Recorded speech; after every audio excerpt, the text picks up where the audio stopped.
Hi guys, welcome back. ഇന്നത്തെ പരിപാടി എന്താണെന്ന് വെച്ചാൽ ഉച്ചയ്ക്ക് കഴിക്കാനായിട്ട് ചോറ് വയ്ക്കാൻ പോവുകയാണ് കേട്ടോ. അപ്പോൾ അരി കഴുകി ഇൻഡക്ഷനിൽ ചോറ് വയ്ക്കാനായിട്ട് വെച്ചിട്ടുണ്ട്. ഇന്നലെ ഞാൻ ദോശയ്ക്ക് ഇഡലിക്കുമായിട്ട് പച്ചരി ഉഴുന്നൊക്കെ വെള്ളത്തിൽ കുതിരാനായിട്ട് ഇട്ടിട്ടുണ്ടായിരുന്നു. ഞാൻ 4-5 വെള്ളം നന്നായിട്ട് കഴുകിയിട്ട് നല്ല വെള്ളത്തിലാണ് പച്ചരി ഉഴുന്നും ഇതുപോലെ കുതിരാനായിട്ട് ഇടുന്നത് കേട്ടോ. എന്നിട്ട് കുതിരാനിടുന്ന അതേ വെള്ളത്തിലാണ് ഞാൻ അരച്ചെടുക്കുന്നത്. ഇതിൽ അവിലും 1 ടീസ്പൂൺ ഉലുവയും ചേർത്തിട്ടുണ്ട്. എന്നിട്ട് ഒരു ചെറിയ തരിതരിപ്പോട് കൂടി നമുക്ക് ഇത് അരച്ചെടുക്കാം. ഞാൻ 2 ബാച്ചായിട്ടാണ് അരച്ചെടുത്തത്. എന്നിട്ട് കൈ ഉപയോഗിച്ചിട്ട് നന്നായിട്ട് ഇതുപോലെ ഒന്ന് മിക്സ് ചെയ്ത് കൊടുക്കണം. അപ്പോൾ നല്ല ഏറൊക്കെ കയറിയിട്ട് നല്ല മാവ് നല്ല അടിപൊളിയായിട്ട് പൊങ്ങി വരും കേട്ടോ. ഇന്നൊരു മിക്സഡ് വെജിറ്റബിൾ ഉണ്ടാക്കാനാണ് പ്ലാൻ കേട്ടോ. നമുക്കിവിടെ റേഷന് പൊട്ടറ്റോ കിട്ടുന്നത് കൊണ്ട് ഇവിടെ ഇഷ്ടംപോലെ പൊട്ടറ്റോ കിടപ്പുണ്ട്. അതെന്തെങ്കിലും ചെയ്ത് തീർക്കണ്ടേ. അത് ഞാൻ ചെറുതായിട്ട് അരിഞ്ഞിട്ട് ഇതുപോലെ ഒന്ന് കഴുകിയെടുക്കുന്നുണ്ട്. അപ്പോൾ എക്സ്ട്രാ ഉള്ള സ്റ്റാർച്ചൊക്കെ ഒന്ന് പോയി കിട്ടും. എന്നിട്ട് ഇതിന് വേണ്ടിയിട്ട് ക്യാരറ്റും എല്ലാം അരിഞ്ഞെടുക്കുകയാണ്. അടുത്തതായിട്ട് ഇന്ന് ക്യാബേജ് വിഴുക്കുണ്ടാക്കാനുള്ള പരിപാടിയാണ് കേട്ടോ. ഈ ക്യാബേജ് വിഴുക്കിനുണ്ട് ഒരു സ്റ്റോറി ഉണ്ട്.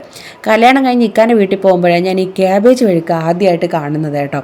അപ്പോൾ നമ്മുടെ ചോറാ സമയമായപ്പോഴത്തേക്ക് വെന്ത കേട്ടോ. ഞാനത് ഊറ്റി വെച്ചിട്ടുണ്ട്. ഇനി അടുത്ത് നമ്മുടെ ക്യാബേജ് വിഴുക്ക് ഉണ്ടാക്കുന്നത് എങ്ങനെയെന്ന് വെച്ചാൽ എണ്ണ ഒഴിച്ച് കടുകിട്ട് കറിവേപ്പിലയിട്ട് നമ്മൾ അരിഞ്ഞ് വെച്ചിരിക്കുന്ന സവാള, പച്ചമുളക്, ക്യാബേജ് ഇത്രയിട്ട് ഇതിലേക്ക് ആവശ്യത്തിന് ഉപ്പും ചേർത്ത് ഇളക്കി അടച്ച് വെച്ച് ചെറിയ തീയിൽ വേവിച്ചെടുക്കുക. ഇത്രയേ ഉള്ളൂ ഗായ്സ്. ഒരു 5 മിനിറ്റ് കഴിയുമ്പോൾ ഒന്നും കൂടെ ഇളക്കിയിട്ട് നമുക്ക് അടച്ച് വയ്ക്കാം. എന്നിട്ട് ഫ്ലെയിം ഓഫ് ചെയ്ത് കൊടുക്കുക. ഇത്രയേ ഉള്ളൂ, നമ്മുടെ ക്യാബേജ് വിഴുക്ക് റെഡിയായി. അടുത്തതായിട്ട് നമ്മുടെ മിക്സഡ് വെജിറ്റബിളിന് വേണ്ടിയിട്ടുള്ള സവാളയും പച്ചമുളകും ഞാനൊന്ന് അരഞ്ഞെടുത്തിട്ടുണ്ട്.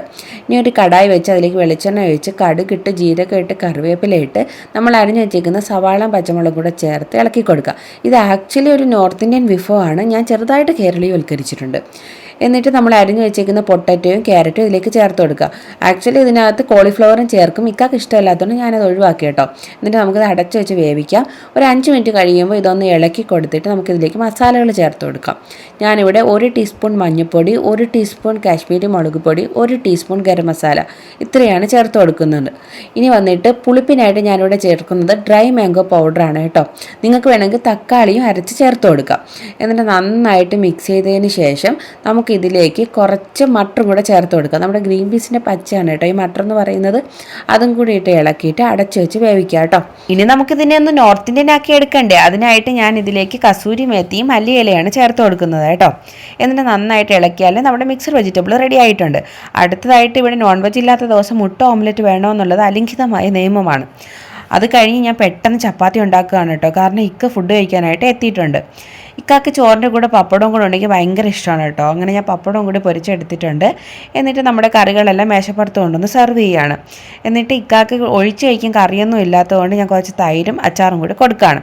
അപ്പോൾ റൊട്ടി, മുട്ട ഓംലെറ്റ്, മിക്സഡ് വെജിറ്റബിൾ, ക്യാബേജ് വിഴുക്ക്, തൈര്, അച്ചാർ അതും കൂട്ടി ഞാൻ ഫുഡ് കഴിക്കുകയാണ്. അടുത്ത വീഡിയോ കാണുന്നത് വരെ ബായ്.